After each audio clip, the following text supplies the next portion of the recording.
VT Bulletin sponsored by उत्तम Singh academy Rewa. नमस्कार, Vindhya times में आपका स्वागत है और आपके साथ मैं श्रेया। बुलेटिन की खबरों के साथ हाजिर हुए हैं। पहली खबर की बात करते हैं। रीवा जिला अंतर्गत सिरमौर वन परिक्षेत्र के रेहवा घाटी में जबरन धकेली गई 150 गायों के रेस्क्यू अभियान के तहत आज 5वें दिन रेस्क्यू अभियान में बची दर्जन भर गायों को निकालने का प्रयास किया गया, क्योंकि गायें काफी कमजोर और बीमार थी और चोट लगने के कारण सींग, खुर और शरीर के अन्य भाग में घाव होने के चलते कीड़े पड़ गए थे, जिसके कारण पशु चिकित्सक की उपस्थिति में उनका इलाज किया गया।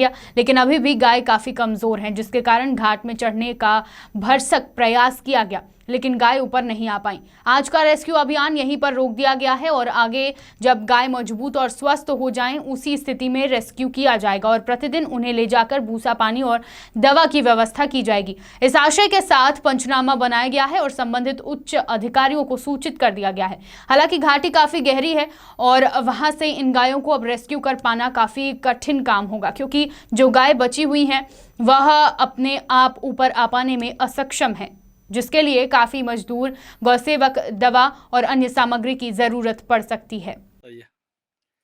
देखिए, आज 13 अक्टूबर 2021 का दिन है और नवरात्र की अष्टमी और नवमी दोनों साथ में मनाई जा रही है। सब लोग जगत जननी माँ भवानी की पूजा में हैं, लेकिन ये बड़ी हैरानी की बात है कि जिस जगह पे हम खड़े हैं ये रेहवा घाटी है और यहाँ पर लगभग 2 सप्ताह पहले 27-28 सितंबर के दरमियान लगभग 150 गोवंशों को यहाँ पर जबरन, इरादतन उनकी हत्या के प्रयास के साथ इनको धकेल दिया गया था, ताकि वह ऊपर ना आ पाएँ और वहीं वो मर जाएँ।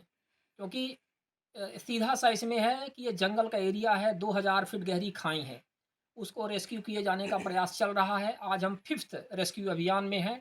सबसे पहले हमने 2, फिर 8, फिर 58 और इसके बाद 32, 31, 32 और आज हम पुनः 5वें दिन रेस्क्यू अभियान में आए हुए हैं और यहाँ पर वन अमले का सहयोग है, साथ में पंचायत का सहयोग है और मजदूर वहाँ से उपलब्ध हो रहे हैं, भूसे वगैरह की व्यवस्था करवा रहे हैं और क्या कहते हैं आपके वो पशु चिकित्सा अधिकारी के माध्यम से यहाँ पर कुछ पशु चिकित्सक आए हुए थे, गौ सेवक आए हुए थे, उन्होंने भी इलाज किया है। लेकिन ये जो है थोड़ा-सा और पहले आना चाहिए। काफ़ी लोग समय लगा देते हैं तो 12-1 बज जाता है, 2 बज जाता है, इसकी वजह से दिक्कत होती है, क्योंकि रेस्क्यू सुबह से प्रारंभ किया जाए तो बेहतर होगा। आज 5 गौवंशों को स्पॉट किया गया है। बहुत हालत ख़राब थी, कीड़े पड़े थे सींग में, उनकी योनि में, गाय की योनि में कीड़े पड़े हुए थे बुरी तरह से। हम आपको ये बताएँ, उसका इलाज हमारे पास वीडियो उपलब्ध है और किस व्यक्ति ने ये ऐसा किया कि मतलब उसको कहीं उधर वार किया है या कि कहीं उसको गिरने की वजह से चोट लगी है,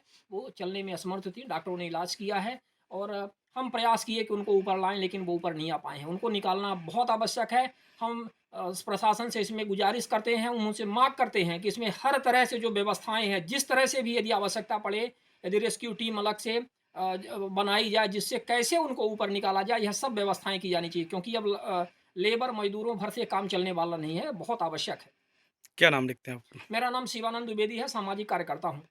रीवा जिले में बने दोनों फ्लाईओवर से एक तरफ जहां यातायात सुगम हुआ, आम जनता को राहत मिली, वहीं दूसरी तरफ कई बार यह देखा गया कि फ्लाईओवर में युवक और युवतियों द्वारा सेल्फी ली जाती है और कई युवक फ्लाईओवर में शराब पीते भी नजर आते हैं। इस तरह शहर में अराजकता का माहौल बढ़ता जा रहा है, लेकिन अब फ्लाईओवर में सेल्फी लेने और शराब पीने वालों पर कड़ी कार्रवाई होगी। अगर ऐसा करते हुए कोई पकड़ा जाता है तो उसे 1000 रुपए का जुर्माना भी भरना होगा। अक्सर लोग सिरमौर चौराहा और समान तिराहा में बने फ्लाईओवर में वाहन खड़े करके सेल्फी लेते नजर आते हैं, फोटो खिंचवाते हैं और समान तिराहा फ्लाईओवर में तो लोग बैठकर शराब तक पीते पाए गए। रीवा कलेक्टर इलैया राजा टी इस पर सख्ती दिखाते हुए जुर्माना वसूलने का आदेश दिया है।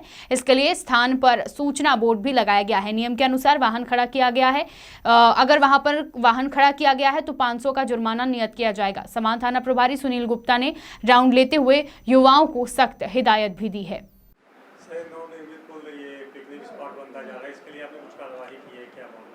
अभी नया निर्मित ओवरब्रिज है, जिसमें तफरी करने के लिए लड़के लड़कियां आती हैं, वहां खड़े होकर फ़ोटो खिंचाएंगे, केक काटेंगे, जिससे आवागमन में असुविधा होती है, गंदगी होती है, जिसको लेके जिला प्रशासन स्ट्रिक्ट होकर उसमें साइन बोर्ड लगाया है, जिसके तहत नो पार्किंग जोन घोषित किया गया है एवं गंदगी करने वाले, शराब पीने वाले या वहां रहकर अव्यवस्था फैलाने वालों के खिलाफ कार्रवाई करने के निर्देश प्राप्त हुए हैं। सर कल आपके द्वारा घूमा भी गया है, कुछ लोगों को समझाइश भी दी गई है। हाँ, अभी चूंकि बोर्ड नहीं लगा था, लोगों को जानकारी का अभाव था कि यहाँ नो पार्किंग है या कि नहीं खड़े होना, फोटोग्राफी नहीं करना है, इसलिए प्रारंभ तौर पर कुछ समझाइश दी गई है। आगे स्ट्रिक्ट होकर कार्रवाई की जाएगी।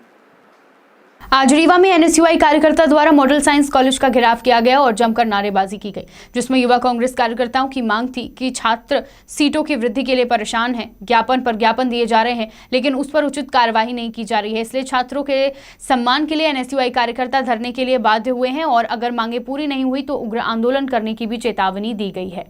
आज एनएसयूआई के साथियों के साथ उच्च शिक्षा के अतिरिक्त संचालक पंकज श्रीवास्तव जी के हम लोग घेराव किए हैं। ये महाविद्यालय की संस्था से वो हिल नहीं रहे हैं। एडिशनल कार्यालय है जो उनका अतिरिक्त संचालक है, वो दो संभाग के हैं। लगातार हमारे छात्र साथी मांग कर रहे हैं कि सीटें बढ़ाई जाएं, लेकिन वो कहीं ना कहीं उनको प्राइवेट संस्थाओं से सांठगांठ चल रहा है। सीटें बढ़ाने के लिए तैयार नहीं हैं। छात्र छात्राएँ दर दर भटकने के लिए मजबूर हैं। हमारी मांग है, एनएसयूआई आज धरने में बैठकर अपनी मांग जारी रखी है। साफ तौर पर से मैं कहना चाहता हूँ कि यह मांग आगे भी जारी रहेगी। अगर सीटें बढ़ाई नहीं जाती तो एडिसन ने एक लिखित और मौखिक रूप से आश्वासन दिया है कि कल हम लिस्ट जारी करा देंगे। इसके बावजूद भी अगर सीटें नहीं बढ़ती तो आंदोलनरत रहेंगे हम लोग। हमारे साथी जिला उपाध्यक्ष रवि सुमित सिंह जी, आदर्श तिवारी जी, टीआरएस इकाई के अध्यक्ष पंकज उपाध्याय जी लगातार ये आंदोलनरत है, मांग कर रहे हैं, संघर्षरत हैं। उसके बावजूद भी यह बीजेपी का एक नमूना कहूँ मैं, अपने डायरेक्टर आयुक्त से बात करने के लिए मजबूर हैं। भाई दो संभाग के आप आयुक्त अतिरिक्त संचालक हैं, आप बात करो, छात्राओं की समस्याओं का हल करो, लेकिन उसके लिए तैयार ही नहीं। आज हम लोग तालाबंदी कर ये मांग की है, उन्होंने असत कराया कल लिस्ट जारी करेंगे, नहीं होता तो कल हम लोग उग्र आंदोलन के लिए बाध्य होंगे। अभिषेक तिवारी, एनएसयूआई प्रदेश सचिव। बढ़ते हैं बुलेटिन की अगली खबर की ओर। रीवा के पीटीएस चौराहा स्थित आवास में बदमाशों ने चोरी की वारदात को अंजाम दिया है, जिसमें लगभग 3.5 लाख रुपए का सामान चोरी होने की संभावना बताई जा रही है।